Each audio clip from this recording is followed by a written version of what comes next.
Este é o Brasil Urgente na tela da Band para Campinas e região nesta sexta-feira. E a notícia não é boa não, hein? A notícia na tarde era o desaparecimento de um avião que saiu aqui do Campo dos Amarais, aeroporto de Campinas, em direção a Londrina, no Paraná. Parece que infelizmente foi localizado, né, o avião, ou pelo menos destroços desse avião. Tem imagem aí, ô Felipe Pereira? Meu Deus, é um avião desse modelo aí, né? É um monomotor experimental. Nem registro na ANAC esse tipo de aeronave tem, porque é considerada aeronave experimental. E aí os destroços, hein? Parece que na área de uma fazenda, não vi ali direito, mas parece plantação de cana-de-açúcar. Estão confirmadas as mortes, ô Felipe Pereira? Confirmadas as mortes? Hein? Que coisa! Tinham 3 pessoas, né, na aeronave, 3 pessoas na aeronave que saiu de Campinas em direção ao Paraná. O Tiago Melego, ele que é repórter da Rádio Clube de São Manuel, parece que tem mais detalhes ao vivo. Vai falar aqui com a gente a Rádio Clube de São Manuel, que também é afiliada do Grupo Bandeirantes de Rádio. Ô Tiago, boa tarde. Quais são as últimas informações aí de São Manuel? Parece que essa área da fazenda onde caiu o monomotor é na cidade vizinha de Pratânia, é isso, Tiago? Olá, Rodrigo. Olá, amigos da Bandeirantes de Campinas e toda a região. Realmente, o avião ele caiu na fazenda dos Palmares. Essa fazenda fica no município de Pratânia, a poucos quilômetros aqui de São Manuel.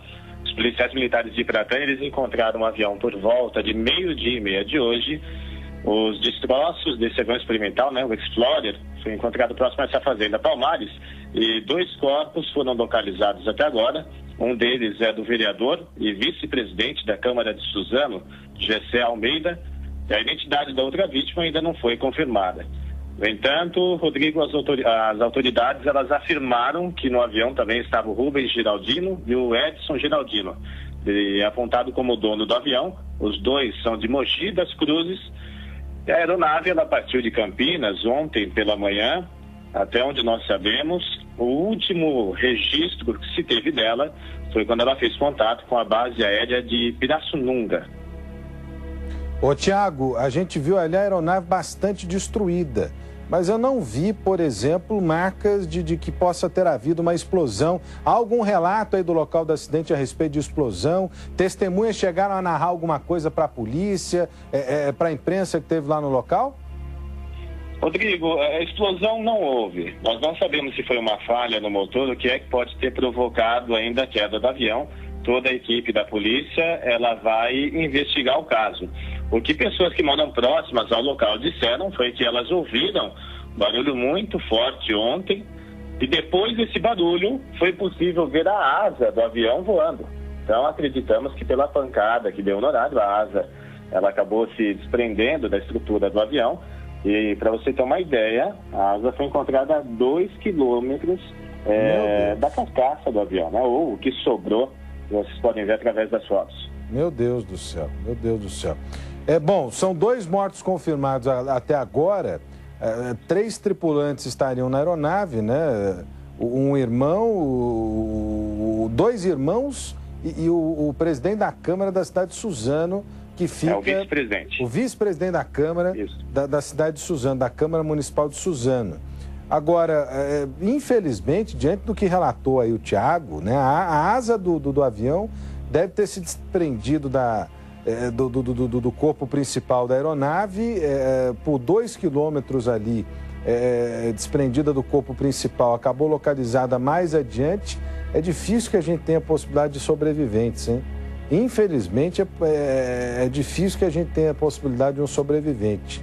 Acho que as buscas se concentram agora, então, nesse 3º tripulante, né, Tiago? Exato, Rodrigo. Inclusive, ontem, durante todo o dia, moradores de São Manuel, moradores de Pratânia, né, dessa área rural, viram um helicóptero pertencente à FAB voando muito baixo, realmente, em busca do avião. Até então, ninguém sabia o que tinha acontecido. E era possível ver, aliás, um helicóptero, né, um Águia da Polícia Militar, e o avião, sim, esse da Força Aérea Brasileira. Então, hoje, novamente, as buscas tiveram início. Acreditava-se, de início, que o avião tivesse caído próximo ao Parque Ecológico Pavuna, que é um parque que fica na divisa de São Manuel com Botucatu, próximo à Praça do Pedágio, na rodovia Marechal Rondon. A Agência Nacional de Aviação Civil, a ANAC, ela informou através de uma assessoria de imprensa que a aeronave consta como de caráter experimental e as operações dela são limitadas. Ela não podia sobrevoar regiões povoadas e também não era permitido o transporte de pessoas ou de bens com fins lucrativos. Agora, não sei se você tem início uma investigação, né, porque com base nessas informações que foram fornecidas pela própria ANAC, fica uma situação realmente delicada. Segundo foi apurado ali junto, inclusive, com a Polícia Militar que estava presente no local, Polícia Militar de Pratânia, de Samarã, enfim, de toda a região compareceu ao local. E embora dois corpos, né, corpos tenham sido encontrados, o terceiro estava ali próximo, que realmente a área ela foi preservada, não foi permitido, inclusive, que a imprensa chegasse e pudesse... a imprensa teve muita dificuldade em fazer as imagens ou filmagens, como queira, do avião. Bom, obrigado, Tiago. Falando ao vivo aqui no Brasil Urgente, para toda a região de Campinas. Notícia triste, né? Porque o avião saiu aqui de Campinas, o aeroporto dos Amarais é cada vez mais utilizado, cada vez mais solicitado. Né? São famílias aí vivendo um verdadeiro drama diante dessa tragédia que precisa ser investigada. E nesses casos a investigação é muito importante até para que outras tragédias sejam evitadas. Obrigado, Tiago. Um forte abraço. Bom trabalho aí em São Manuel. Falou ao vivo aqui o Tiago com a gente, né? Essas fotografias mostrando os destroços do avião. E ficou muito destruído, hein? Ficou muito destruído o avião.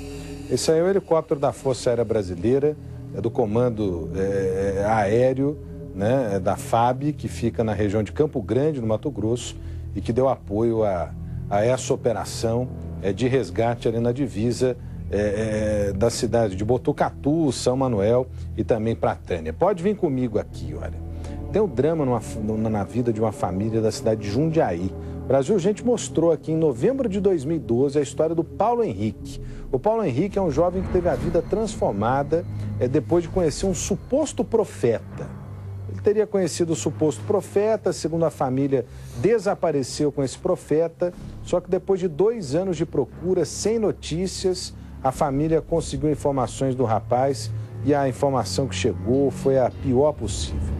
O jovem foi encontrado morto com vários tiros em Vitória, no estado do Espírito Santo, e até agora a família luta para entender o que aconteceu. A Letéia Rodrigues é quem traz os detalhes para a gente. Deixa eu ver a reportagem aqui, ó. Olho na notícia. Com estas fotos, a família, durante 2 anos, tentou amenizar a dor da saudade. A esperança de que Paulo Henrique voltaria para casa nunca morreu. 2 anos de procura intensiva, todo dia. Eu não deixava de entrar em redes sociais, jornais, tudo que fosse necessário eu fazia para encontrá-lo, mesmo porque ele tinha saído sem documento nenhum, né? Só que no último dia 12, através de uma pesquisa feita pela internet, a mãe do rapaz, que é de Jundiaí, descobriu que o filho estava vivendo em Vitória, no Espírito Santo, e tinha sido executado com 4 tiros quando estava a caminho do trabalho. Procurando no Google pelo nome dele, né, como procurava todo dia, eu encontrei o nome dele e batia certinho com a data de com a idade dele. Ele era um vendedor que tinha sido executado na calçada, perto da casa que ele morava, quando ia indo para o serviço às 6h30 da manhã. Foi uma matéria pequenininha que puseram, sem foto, sem nada, mas aquilo me veio na cabeça que era meu filho. E o que a senhora fez? Aí eu já liguei para a DHPP para saber, né, tudo. Aí acho que eles começaram a correr atrás, eu não sei o que foi que aconteceu. Quando foi à tarde, eles conseguiram ligar aqui na minha casa e confirmaram. A notícia abalou a família. Segundo Margarete, Paulo Henrique Boff tinha 27 anos e era ferramenteiro. Em uma pasta, ela coleciona os certificados do filho, que sempre foi trabalhador, estudioso e sem qualquer vício. As roupas dele também são guardadas com carinho desde que o rapaz desapareceu. De repente você recebe uma ligação dizendo que seu filho foi executado. Sabe, um menino que não fazia briga com ninguém, um menino que ele não era de briga. Pode ter sido um erro, alguém pode ter matado sem sem saber quem era, ou não dá para entender.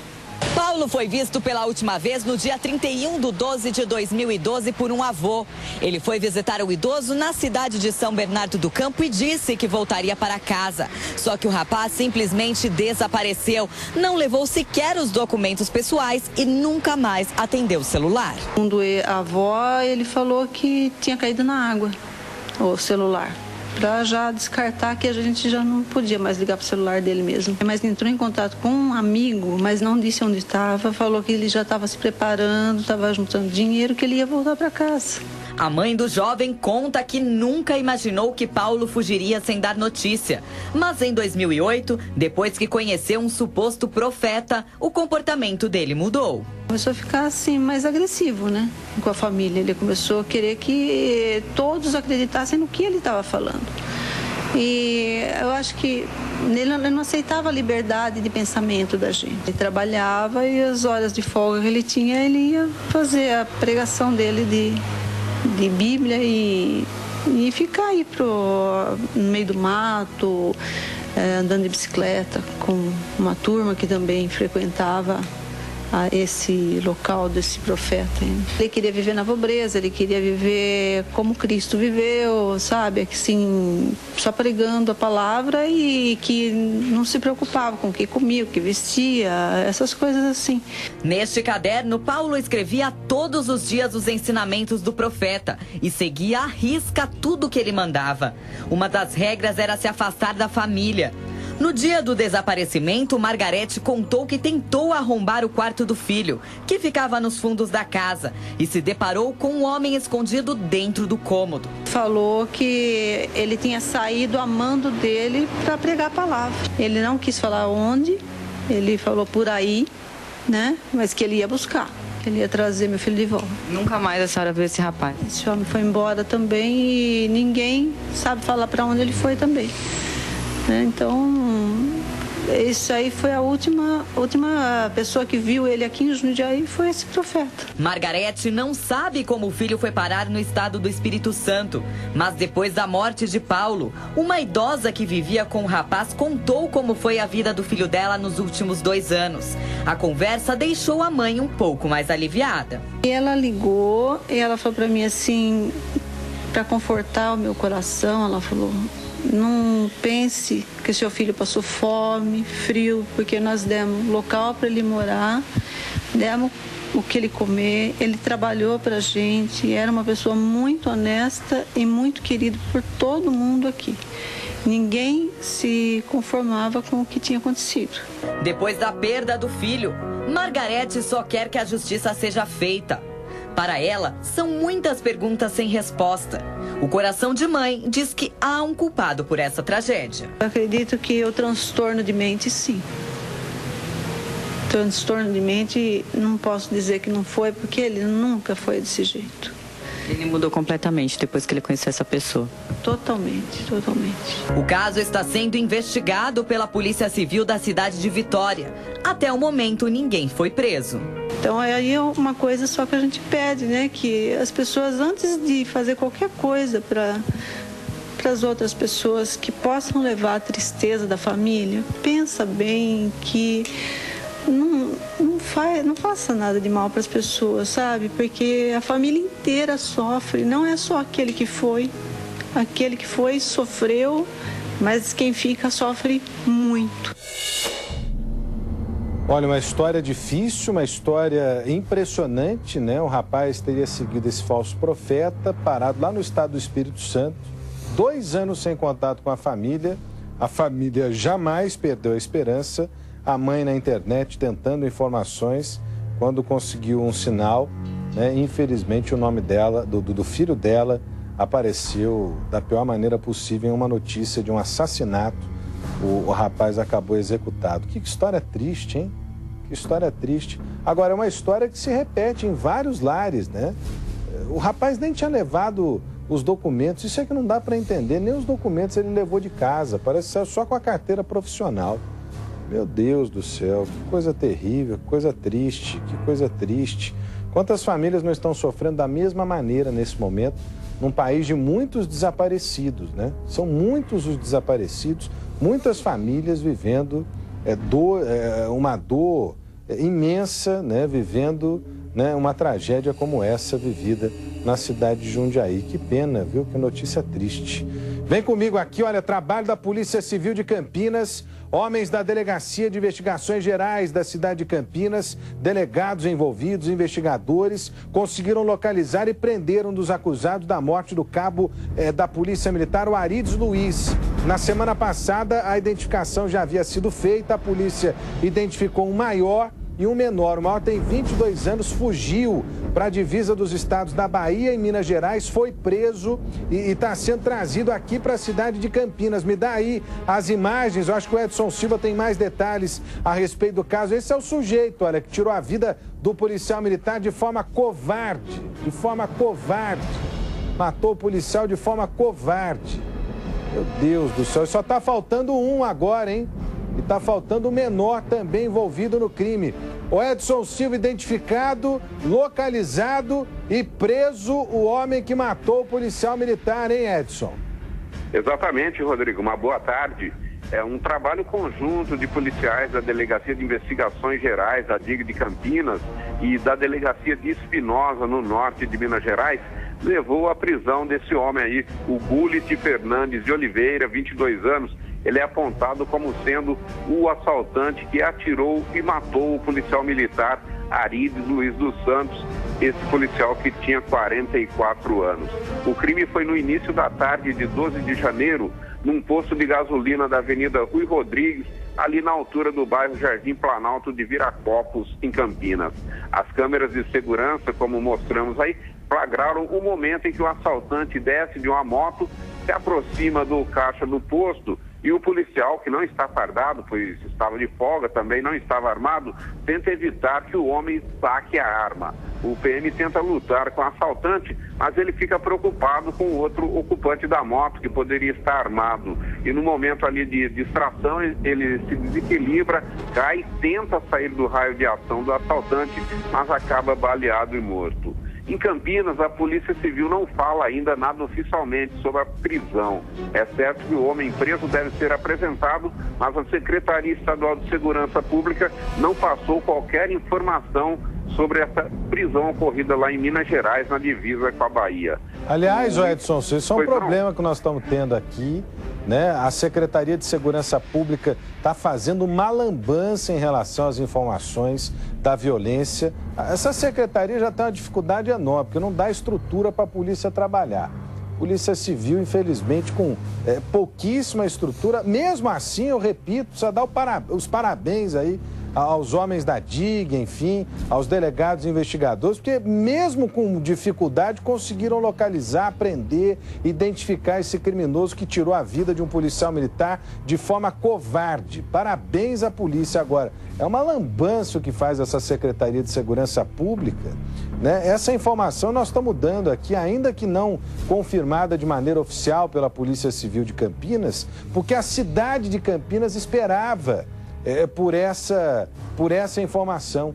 A cidade de Campinas esperava, né, detalhes a respeito do esclarecimento desse caso, até porque estão atribuindo aquela série de mortes registrada aqui em Campinas a uma reação, uma vingança à morte do policial militar. Tem essa informação que está sendo investigada por uma força-tarefa aqui em Campinas.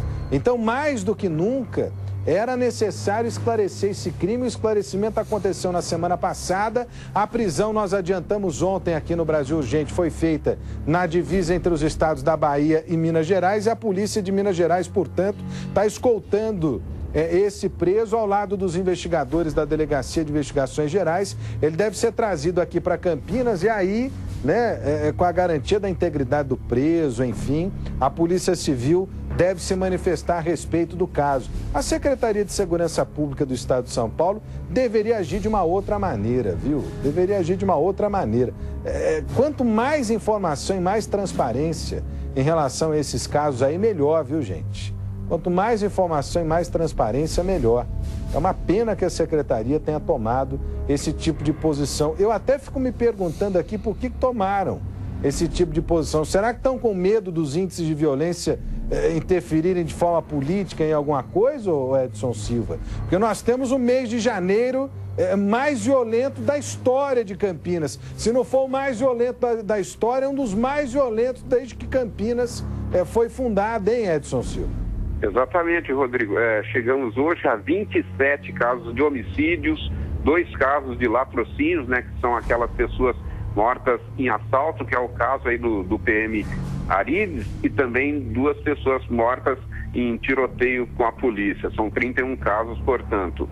Nesse caso específico aí do latrocínio do policial, Rodrigo, extraoficialmente a gente conseguiu apurar que a DIG está investigando apenas o latrocínio. Ela não está relacionando nesse momento com as 12 mortes, que tem uma força-tarefa, como você bem disse, policiais delegados de Campinas, do Departamento de Homicídios de São Paulo, investigando esses casos. Mas uma linha forte nas investigações realmente é isso, que essas 12 mortes possam ter alguma relação, ter sido uma vingança em relação à morte do PM Arides, mas o pessoal da DIG ressalta que a investigação deles se restringe ao latrocínio e a essa prisão. A própria Delegacia Seccional de Campinas já deixou isso claro na semana passada, quando, né, da apresentação aí desse vídeo, da investigação por parte da Delegacia de Investigações Gerais aqui da cidade de Campinas, até porque, né, embora a gente tenha essa informação é um fato, né, a polícia, a força-tarefa com o Ministério Público, Polícia Civil, DHPP de São Paulo, Polícia de Campinas, Corregedoria da Polícia Militar, está investigando essa possível reação. Agora, não é possível aqui ainda apontar o dedo para A, B ou C. Né? O cenário está sendo construído até para que não se faça injustiça, né? Esse trabalho tem sido conduzido aí de maneira muito responsável. Eu só acho que está faltando informação e esperava que a Secretaria de Segurança Pública pudesse ser mais transparente nesse processo. Não é para agradar a imprensa, não, porque a gente dá um jeito, né? A gente levanta informação com fonte, a gente levanta informação nos bastidores com pessoas que às vezes estão ligadas indiretamente à investigação, até mesmo diretamente. Agora, é a população que quer informação, é a população que está ansiosa, a população que vive com medo na rua, tentando entender o que está acontecendo na cidade onde mora. Por isso esse trabalho da DIG aí foi tão importante. Por isso que eu tenho ressaltado a importância do trabalho da Delegacia de Investigações Gerais, que esclareceu na semana passada ainda o crime e essa semana traz para a gente aqui, né, a prisão desse sujeito. Eu tenho certeza, viu, Edson Silva, que a prisão do suspeito aí que participou junto com o maior de idade. Como é que é o nome desse homem que está aparecendo aí no vídeo, Edson Silva? É Gulit Rodrigues. Já tinha passagem pela polícia, né? Exatamente, a informação é que ele tem passagem. Gulit Fernandes de Oliveira, desculpe, Rodrigo. Ele já tinha passagem pela polícia, parece que roubo de carro, alguma coisa nesse sentido. Exatamente. Mas ele não agiu sozinho. Tem um adolescente que está foragido e há uma informação extraoficial que ele já está identificado e que haveria com certeza, a família querendo apresentá-lo. Que tomara que apresentem, né? A informação é de que ele já foi identificado e a polícia, eu tenho certeza, tem trabalhado nesse sentido. Até para garantir a segurança dele, você quer saber da verdade. Até para garantir a segurança dele, ele tinha que ser levado lá para a Delegacia de Investigações Gerais, deixa na mão da Polícia Civil. O Edson Silva, não tem previsão ainda para a chegada desse sujeito que está em Minas Gerais, né? Exatamente. Nós tentamos um contato com o delegado lá da cidade de Espinosa, em Minas Gerais, o doutor Erivelton Santana. A informação